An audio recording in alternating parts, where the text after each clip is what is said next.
যুবক ভাই, তোমাদেরকে অনুরোধ করি, আল্লাহর ওয়াস্তে বন্ধু, নিজের উপরে এত বড় জুলুম করো না, নিজের উপরে এত বড় জুলুম করো না।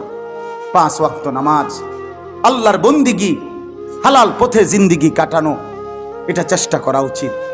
মোবাইলের আসক্তি ছেড়ে দেন ভাই, মোবাইলের আসক্তি ছেড়ে দেন। প্রয়োজনকে প্রয়োজনের মধ্যেই রাখেন, যেদূর দরকার এদূরই ব্যবহার করেন, যেটুকু হালাল প্রয়োজন এটুকুই ব্যবহার করেন। সারা দিন রাত মোবাইলের এই আসক্তি বন্ধু আমার শেষ পর্যন্ত জাহান্নামে ফেলে, আগুনের মধ্যে ফেলে তোমারে থামবে।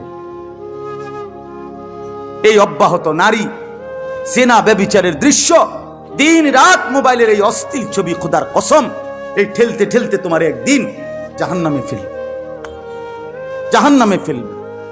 আল্লাহ বলছে, আমার অবাধ্যতার পথে চললে আমি তাকে উল্টা পথেই চালাই, নুসলিহি জাহান্নাম, একদিন জাহান্নামে ফেলে দেই। এই জন্য দয়া করে আমরা প্রত্যেকে, এখানে এই বেঈমান, এই কাফের আল্লাহর কাছে আযাব চাচ্ছে, তা আমরা যেন এমন না হই, প্রতিনিয়ত নামাজ, রোজা, বন্দিগি, হালাল হারাম ছেড়ে দিয়ে আমরা যদি এমন মনে হয় যে কিছুই মনে করলাম না আল্লাহকে, ওফো, এই কেমন কথা। আমার ভাই, কার নামাজ ছেড়ে দিলেন, কার ইবাদত ছেড়ে দিলেন? এত বড় মহান আল্লাহকে প্রত্যাখ্যান করা এত বড় কলজা হইল কেমনে? ওমা কাদারুল্লাহ হাক্কা কাদরি। আল্লাহ বলে, বান্দা তোমরা তো আমার ক্ষমতা আন্দাজই করতে পারো নাই। আল্লাহ বলছে, ফাবি আইয়ি হাদিসিম বাদাহু ইউমিনুন। বান্দা, আমার কোরআন, আমার রাসূলের সুন্নাহ, আমার কথাগুলো আমি বললাম, এর পরে আর কি বললে বিশ্বাস করতাম? আল্লাহ জিজ্ঞেস করছে যে, এই বান্দা, আমার কোরআন, আমার কালাম, এইটা বলার পরও তোমার কলজাটা নড়লো না, তুমি আমারে সেজদা দাও না, হালাল পথে চলো না, গুনাহ ছাড়বার মতো মানসিকতা নাই, তাহলে আর কি বললে, কেমনে বললে বিশ্বাস করতাম?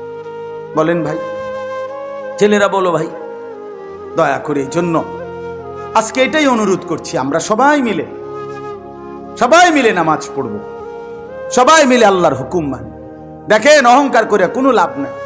কোন অহংকারী ব্যক্তি, অহংকারী, অথবা কোন দল অহংকারী, অথবা কোন রাষ্ট্র ক্ষমতার অহংকারী, কেউই আল্লাহ তাআলা যদি রহমের চাদর, আল্লাহ তাআলা তার স্বাভাবিকতার, নিরাপত্তার চাদর যদি আল্লাহ সরায় নেয়, তো কোন অহংকারী জমিনে টিকে না, কোন অহংকারী টিকে না। আল্লাহ বলছে, হাত্তা ইজা ফারিহু বিমা উতু, আমার দেওয়া দুনিয়া পেয়ে যখন কেউ অহংকার শুরু করে, আখাযনাহুম বাগতাতান, আমি হঠাৎ ধরে ফেলি, ফাইদা হুম মুবলিসুন, তখন একেবারে হতাশ হয়ে পড়ে। এই জন্য দয়া করে আল্লাহর সাথে গাদ্দারি করতে নাই, আল্লাহর হুকুমের নাফরমানি। 5 ওয়াক্ত নামাজ আল্লাহর হুকুম, হালাল উপার্জন আল্লাহর হুকুম, সুদ ছেড়ে দেওয়া আল্লাহর হুকুম, ঘুষ ছেড়ে দেওয়া আল্লাহর হুকুম, মদ জুয়া ছেড়ে দেওয়া আল্লাহর হুকুম, মা বোনরা বেপর্দা ছেড়ে দেওয়া, এটা আল্লাহর হুকুম, আল্লাহর হুকুম, আল্লাহর হুকুম। আল্লাহর হুকুমের সাথে গাদ্দারি করতে নাই, মালিকের হুকুমের সাথে নাফরমানি করতে নাই।